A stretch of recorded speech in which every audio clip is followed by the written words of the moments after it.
हाँ तो मेरे तारों और सितारों, मैं आपका आडी आ गया हूं एक नई वीडियो में। आज का मेरा टॉपिक एकदम सिंपल है। आपको बहुत सारी विशेस करनी है कि all the best for your board exam. देखो, कुछ लोगों के पेपर ऑलरेडी फ्राइडे से चालू हो चुके और बाकी के कल से चालू होंगे, तो कल उनका पहला पेपर होगा।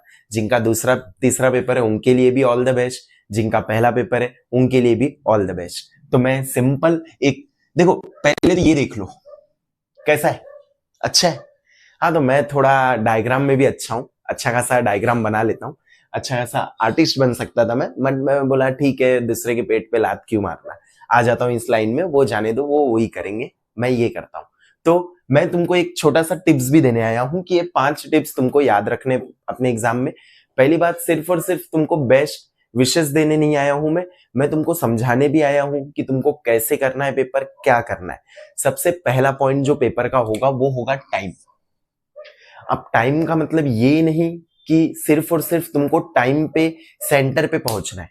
टाइम का मतलब ये भी कि 80 मार्क्स का पेपर आने दो या 40 मार्क्स का पेपर आने दो, तुमको टाइम मैनेजमेंट करके पेपर को कंप्लीट करना है। देखो, अब कुछ बच्चे ऐसे होते हैं कि स्टार्टिंग में एकदम अच्छे राइटिंग में लिखेंगे, धीरे धीरे लिखेंगे, और पेपर जब एंड पे पहुंचता है, जब 1 आवर बचता है या हाफ एन आवर बचता है, तो उस समय पेपर आधा से ज्यादा बचा हुआ है और पेपर छूट जाता है। ये पहले पेपर में मैंने हर बच्चों में डिफिकल्टी देखी है। हर में क्या, मैंने खुद ने 10th के बोर्ड में पेपर छोड़ के आया था, पहला पेपर। तो मैं चाहता हूं कि तुम ऐसी गलतियां ना करो अपने पेपर में। सबसे इंपॉर्टेंट तुम्हारा टाइम होना चाहिए। तुमको टाइम मैनेज करके पूरे 80 मार्क्स के पेपर को कंप्लीट करना है और कैसे भी अच्छे से कवर करना है। अब तुम उसको पार्ट्स में डिवाइड कर दो, या तुम्हारा जैसा स्ट्रेटेजी हो, जो भी तुमने प्लानिंग किया हो उसको उस अकॉर्डिंग कर दो। 3 घंटे के पेपर को भी मैनेज करना है, 2 घंटे के पेपर को भी मैनेज करना है। पेपर डिफिकल्ट आने दो, पेपर बहुत इजी आने दो, उससे हमारा कुछ लेना देना नहीं है। हमारा फोकस क्या होना चाहिए कि हम पेपर अच्छे से इन टाइम या ऑन टाइम हम कंप्लीट कर ले। तो पहला पॉइंट मेरा यही था। दूसरा मेरा पॉइंट है पैनिक। पैनिक नहीं होना है। एग्जामिनर बोल रहा हूं, सुपरवाइजर को देखकर या कोई टीचर्स को देखकर या फिर क्वेश्चन पेपर ओपन करते समय तुरंत क्वेश्चन पेपर को देखते तुमको पैनिक नहीं होना है। ये अगर तुम पैनिक हो गए, देखो कुछ पेपर्स ऐसे होते कि तुमने क्वेश्चन पेपर का पहला पेज खोला और पूरा का पूरा ऐसा रीड करो, अरे कुछ भी नहीं आ रहा, ये कुछ भी नहीं आ रहा, और तुम वहीं पूरा ब्लैंक हो गए। तुमको ब्लैंक नहीं होना है। सबसे पहली बात तो पैनिक सबसे पहला काम यही करता है कि बच्चों के दिमाग से जो भी रहता है वो सब बाहर निकाल देता है। छोड़, जान दे, अब भूल गया मैं, इतना डिफिकल्ट आया पेपर, यही चलता है। ऐसा कुछ नहीं है।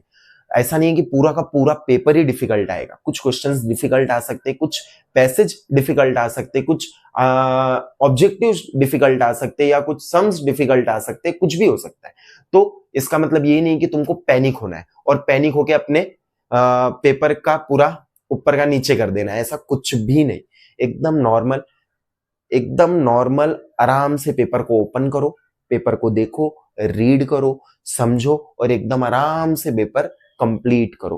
पैनिक नहीं होना है। तीसरा, ये मैं सिर्फ और सिर्फ बॉयज के लिए बोलूंगा। गर्ल्स का तो मेरे को मालूम है, मैं पेपर चेक करता हूं तो मैं गर्ल्स एंड बॉयज, मैं दोनों का पेपर देखा है। तो गर्ल्स तो मार्क्स अच्छे लाए ना लाए वो तो बाद की बात है, बट उनका ये तीसरा वाला पॉइंट एकदम क्लियर होता है, नीट एंड क्लीन। मैं ये सिर्फ और सिर्फ बॉयज के लिए बोल रहा हूं। तो बॉयज को नीट एंड क्लीन रखना है पेपर, जितना हो सके उतना पेपर को नीट एंड क्लीन रखो। अब इसका मतलब ये नहीं है कि सर ने बॉयज को बोला है तो गर्ल्स कैसे भी लिखे, ऐसा कुछ नहीं है। बॉयज एंड गर्ल्स जो भी है, जो भी पेपर अटेम्प्ट कर रहे हैं, नीट एंड क्लीन होना चाहिए। मार्जिन बनाना है मार्जिन बनाओ, तुमको जैसे करना है, अंडरलाइन करना है पेंसिल से वो कर दो, जो भी तुमको अच्छा लगता है, जैसे भी करना है, but paper neat and clean होना चाहिए। ये नहीं कि पेपर लिख रहे हो ये खट खट खट कट कर रहे हो, ऐसा कुछ नहीं। आराम से, कुछ रॉन्ग हो गया सिंगल लाइन करके उसको कट कर दो, नॉर्मल वापस दूसरे लाइन से उसको कंटिन्यू करो। तो ये सब का तुमको ध्यान रखना है। चौथा पॉइंट मेरा बहुत इंपॉर्टेंट है, अटेम्प्ट ऑल क्वेश्चंस। अब तुमको सारे क्वेश्चंस क्या करने, अटेम्प्ट करने। अब तुमको, अब इसका मतलब ये नहीं कि सर ने बोल दिया तो लो क्वेश्चन अटेम्प्ट करने के लिए कुछ भी ऊपर नीचे जो समझ आ रहा है लिखते जाओ, ऐसा नहीं है। क्वेश्चन को अटेम्प्ट करते समय तुमको ध्यान देना है इन केस तुम कोई क्वेश्चंस भूल गए, कोई आंसर भूल गए, कुछ सम्स भूल गए, उसके बारे में जितना आ रहा है, जितना तुम कर सकते हो उतना मैक्सिमम अटेम्प्ट करो। मैं तो बोलूंगा कि तुमको पहली बात तो सेकंड पॉइंट हरदम याद रखना है। क्वेश्चन अगर भूल गए तो वापस सेकंड पॉइंट पे नहीं आना है, पैनिक नहीं होना है। आराम से 2 मिनट आंख बंद करो, सोचो क्या करना है, कैसे किया था मैंने, क्या किया था, और वापस से कंटिन्यू करो। इजीली तुम 4th वाला पॉइंट क्रैक कर दोगे। अटेम्प्ट ऑल क्वेश्चंस, जितने क्वेश्चंस हैं अटेम्प्ट करो। ऑप्शन करना है नो प्रॉब्लम, ऑप्शंस के भी करो, बट जितना कंपलसरी है उतना तो तुमको अटेम्प्ट करना ही करना है। दूसरा है अटेम्प्ट इनकरेक्ट क्वेश्चंस ऑल्सो। ये क्या बोल रहे सर, इनकरेक्ट लिख दो, कुछ भी लिखो इनकरेक्ट। अरे मैं बोल रहा हूं इनकरेक्ट क्वेश्चंस ऑल्सो, मतलब कोई कोई क्वेश्चन तुम देखोगे, अभी ऑब्वियस है तुम्हारी स्कूल टीचर नहीं होंगी, तुम्हारे पहचान वाले टीचर नहीं होंगे, तुमने पेपर ओपन किया, कोई क्वेश्चन तुमको गलत लगा कि अरे ये तो फिलअप है ही नहीं है, कुछ भी दिया है ऑप्शन में है ही नहीं है, या फिर तुमको लगा अरे ये कैसा क्वेश्चन है, ये क्वेश्चन था ही नहीं, इसकी जगह ये आना चाहिए, उसकी जगह वो आना चाहिए। ठीक है, तुमको करेक्ट क्वेश्चन मालूम है तो उसका आंसर फिल कर दो और उसको लेट इट बी, उसको छोड़ दो। क्योंकि अभी 12th कॉमर्स का जो एग्जाम हुआ उसके अंदर इंग्लिश के अंदर बहुत ऊपर नीचे हो गया था, पूरा 1 घंटा बच्चों का पैसेज में ही निकल गया कि पैसेज में क्या करना है क्या करना है, इतना पैनिक हो चुके थे सब। बट ऐसा कुछ भी तुमको नहीं करना है, एकदम रिलैक्स होके इनकरेक्ट क्वेश्चन है नो प्रॉब्लम, मेरे को जितना आता है मैं सॉल्व कर दूंगा। इनकरेक्ट लग रहा है तो भी उसमें कुछ ना कुछ अटेम्प्ट कर दो।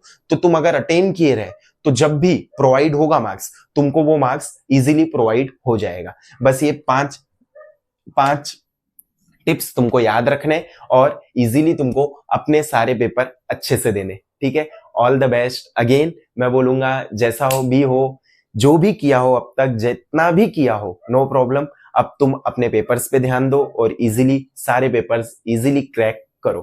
ठीक है, चलो मिलेंगे दूसरे वीडियो में। बाय बाय, जय हिंद।